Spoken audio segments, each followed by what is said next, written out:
again. Part 2 of day 66 of 55 Shades and Braces. I've been a little irritated today. It's been beautiful because of all the snow, so I let True and Cashton spend a little bit of time outside because my daughter, Keisha, Booba, Sweetie, wanted to make sure that since she was away and locked up, that her son we get to see the snow for the first time because she loves the snow and evidently he does too. He cried and boo-hoo-hoo because he didn't want to come in. But we don't want him to get sick, so we kept it kind of short. Anyway, I was irritated because I noticed the police coming by several times, going around the block, stopping in front of our house, well, slowing down, not stopping. I'll call it a rolling stop. But it was very irritating, but it really got on my nerves when he parked across the street in the parking space where all the baseball people park and had his lights shining right in my son's window. So that kind of cut the cord for me. So as I opened the window and he noticed me opening the window and looking out, he pulled out, but his lights were all out except those brights. And I went to the door on my son's room to the door, and at that time he came past and slowed down again. I was hoping that he would just raise that window down a little bit so that I can just kind of tell him that he was getting on my nerves a lot. Instead, I called the station, spoke with the supervisor for the night shift, and he made me feel much better. He said that he probably shouldn't have been doing some of what he was doing or shining any lights, particularly on my son's window or whatever, or even in the front. But it was very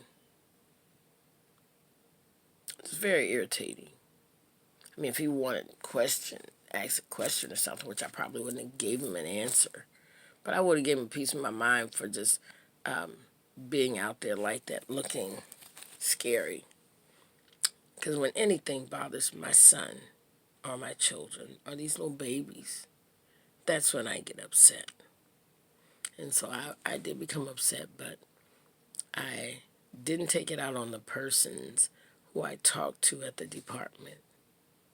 I just let them know how I felt, but they reassured me that maybe there's an extra patrol on this block for whatever reason. Those are all mainly older people over here, but I know a lot of things have been happening, so I understand. But don't just act funny towards one person. Anyway, after that, I spent some time making some good, wonderful chili. So me and the children had chili and chips. But then Rachel called, which is Andrew and Nick's auntie. She said that I guess someone hit her car. She hit someone's car during the snow. So the police ran Andrew's name and said that he had a warrant out because he missed a court day for a traffic ticket from a couple months ago. And so they arrested him. And she just picked him up from getting his MRI for his knee. But anyway, they took him in, but she went and picked him up and bailed him out. A lot of money that could have been spared. $400. That's a lot. That's a lot of money. But our children have to be more responsible for themselves and getting themselves to these court dates and things like that.